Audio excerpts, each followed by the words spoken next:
हाय बच्चों, नीट की रिजल्ट आ ही गई है और जिन बच्चों के मार्क्स एक्सपेक्टेशन के अकॉर्डिंग आए हैं उनको बधाइयाँ। और कई बच्चों के तो आए भी हैं और वो खुश भी थे, लेकिन अब खुश नहीं होने की वजह भी है। कट ऑफ बहुत हाई गया है। बात आज हम इसी पे करेंगे और ये सवाल एनटीए तक पहुंचनी चाहिए।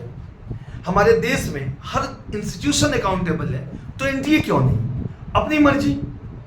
मैं आज जिन बच्चों के 718 आए हैं, 19 आए हैं, कुछ बच्चों के क्यों आए हैं उस पर बात नहीं करेंगे, क्योंकि एनटीए सिंपल से कह देगी प्रिंटिंग मिस्टेक है या कुछ नॉर्मलाइज की है, कोई क्लॉज लेके आ जाएगी। आज हम बात एक बहुत बड़ी इश्यूज की करेंगे जिसपे एनटीए को ध्यान देना चाहिए। पहले देखते हैं एनटीए के ऑफिशियल वेबसाइट पे बच्चे अगर आप जाएंगे तो देखेंगे कि लगभग 67 स्टूडेंट का आप देखेंगे कि 67 स्टूडेंट तक के आप देखेंगे कि रैंक फर्स्ट रैंक आए हैं 67 स्टूडेंट्स के अप्रोक्स। मतलब फर्स्ट रैंक लाने के बावजूद भी इनमें से कई बच्चों को ड्रीम कॉलेज एम्स दिल्ली नहीं मिलने वाला। भाई बताइए, फर्स्ट रैंक लाने के बाद भी अगर हमें हमारा ड्रीम कॉलेज ना मिले तो कैसा लगेगा? हालांकि एनटीए की तरफ से कई कंडीशंस आ जाएंगी कि हम हायर क्वालिफिकेशन देखते हैं, हम ज़्यादा एज देखते हैं, सब अपनी जगह पे ठीक है। लेकिन क्या जो 12 पास वाले बच्चे एग्जाम दे रहे हैं या ग्रेजुएशन नहीं किए हुए, एज कम है, उनका हक नहीं है एम्स दिल्ली में पढ़ने का? फर्स्ट रैंक लाने के बावजूद भी एनटीए को सोचना चाहिए। नंबर 2, मेडिकल की हिस्ट्री में पहली बार इतनी हाई कट ऑफ गई है।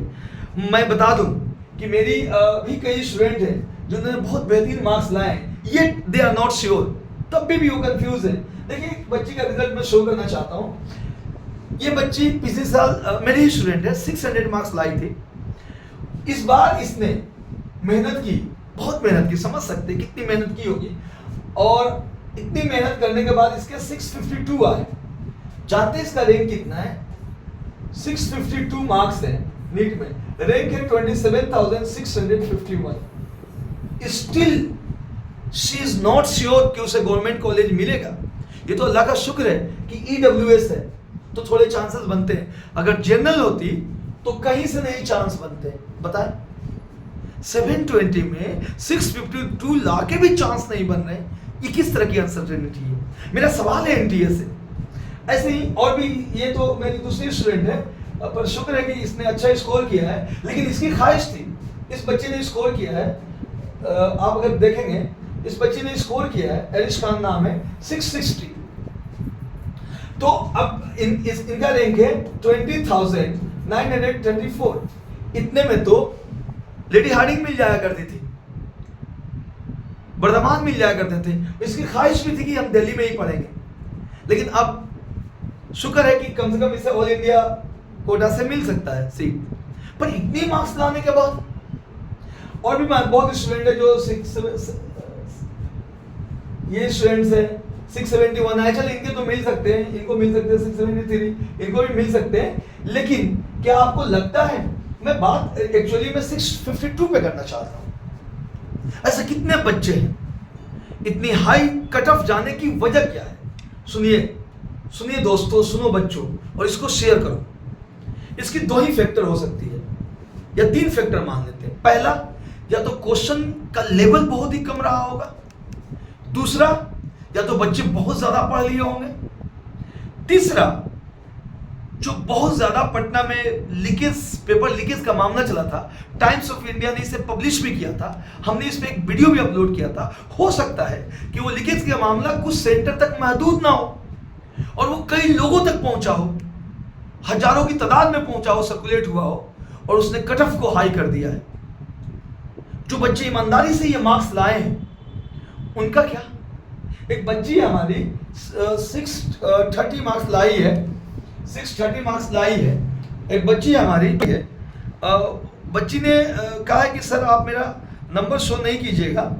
मैं बता दूं उसका रैंक मैं आपको बताना चाहूँगा, 629 मार्क्स लाई है। मैं उस बच्ची का अभी शेयर करना चाहता हूँ, वो शेयर है बच्चों, और उस बच्ची का देखो रैंक, देखो जरा कितना है। एक मिनट मैं जरा रैंक दिखा दूं। उस बच्चे के मार्क्स है 629 रैंक है 49,000। देखिए बच्चे, मार्क्स है, हमारी स्टूडेंट है ये भी हमारी स्टूडेंट है, और इसके मार्क्स हैं 629 और इसके रैंक है 49,080। बताइए, इसको तो मिलेगा ही नहीं। ये बच्ची का मुझे पता है तीसरा ड्रॉप है, बहुत मेहनती स्टूडेंट, क्या करेंगे? तो सवाल मेरा यही है दोस्तों, बच्चों इसको हर जगह फैलाओ, अकाउंटेबल होना चाहिए एनटीए को, प्रेस पब्लिक नोटिस जारी करे, बताए कि क्या ऐसा ही चलता रहेगा? कुछ तो स्ट्रेटजी बनानी पड़ेगी, अपने प्रोसेस को चेंज करें, या फिर ये जो फैक्टर्स है लीकेज हो गए इनको कंट्रोल करें। कम से कम बच्चे अश्योर तो हो कि यार मैं 720 लाके अपनी ड्रीम कॉलेज ले लूं, या 650 लाके 650 लाके कम से कम मुझे कॉलेज तो मिल जाए।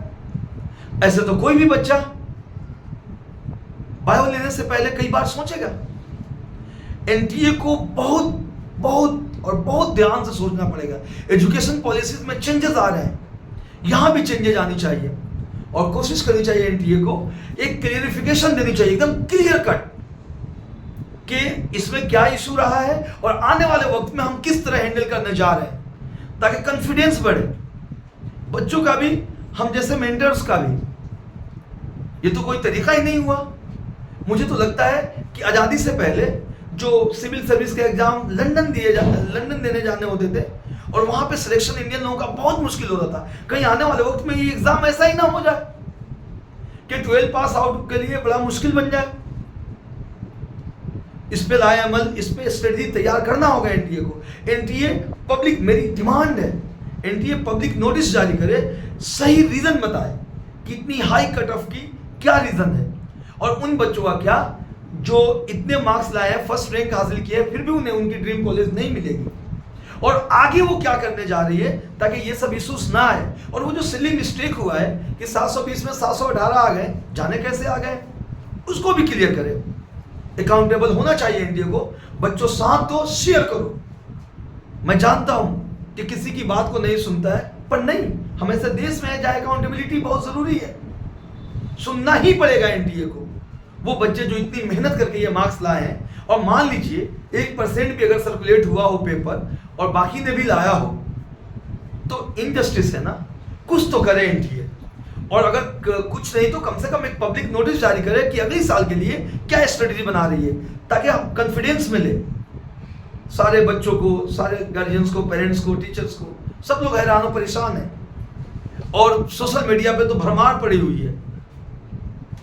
मैं उतना हार्ड शब्द का यूज नहीं करना चाहता एनटीए के खिलाफ, लेकिन कहीं ना कहीं कमियां तो रही है। एनटीए को सोचना होगा, और बच्चे और हम सबों को शेयर करना होगा, आगे बढ़ना होगा। जय हिंद, जय भारत।